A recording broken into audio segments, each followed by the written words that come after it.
You're traveling at the legal speed limit.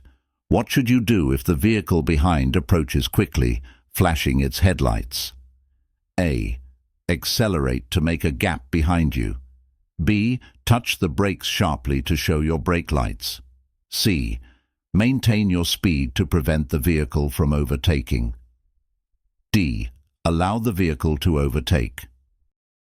Share your answer in the comments and let's see who has it right. The correct answer is D. Allow the vehicle to overtake.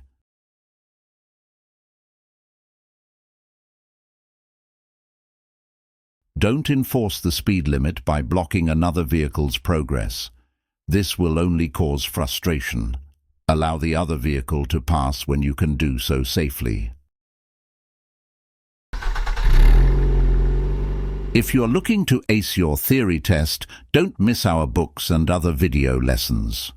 Also, if you have learned something valuable today, please like, subscribe, and share your thoughts in the comments below.